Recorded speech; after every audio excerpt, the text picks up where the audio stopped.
We have sad news for Londie London's boyfriend.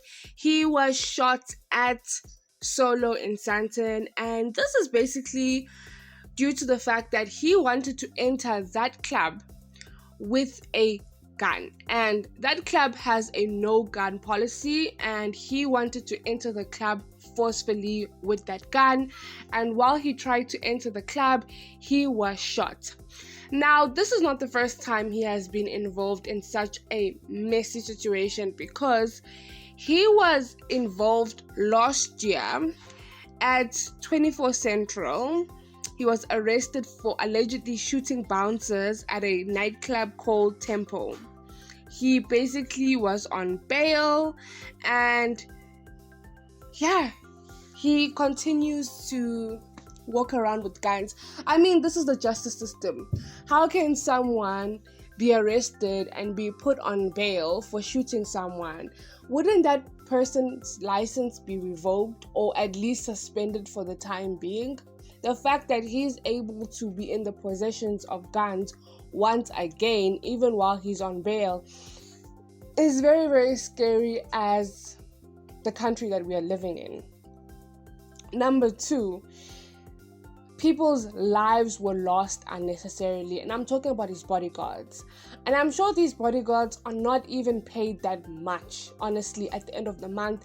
They're literally doing this to feed their families. They are breadwinners, and unfortunately, a job is a job. If your boss says you need to do this, you need to do this, because if you don't do it, you're going to lose your job. And because of his pride, his ego, because why would you go into a club where the rule says no firearms and you insist on going? Why don't you go to another club where they allow you to have firearms? You are not God or Cyril Ramaphosa where you are needed at every single club, And the sad reality is these bodyguards have now passed away because of his negligent and reckless behavior. Now, another thing that they're accusing him is he has been involved in crime allegedly. So he allegedly hijacks cars, he allegedly gets fraudulent money in a very messy way. And the sad reality, guys, is that it seems like he is not afraid to have blood on his hands, allegedly. And we can see by the fact that he can just use his force anywhere, anyhow. Now, remember, Londie London had that big car straight after her baby daddy took away the previous car, and we all were like, hey, let's hope that this car is now in your name. And we still don't know where this car is. If Londie London has this car, baby girl, I hope you take it into the police and check if this car is not stolen, baby girl, because the streets are saying that he is notorious for doing this, and he does this to obviously fund his lifestyle, to obviously get cash from it, and to obviously maintain a lifestyle to the baddies that he has money when he does not have it. But what is even more sad and scary is someone like Mabonga lives a lifestyle like this to portray a certain lifestyle, to make himself seem like he's rich and wealthy, but at the back, your hands are dirty. And when I mean your hands are dirty, you're doing corrupt things.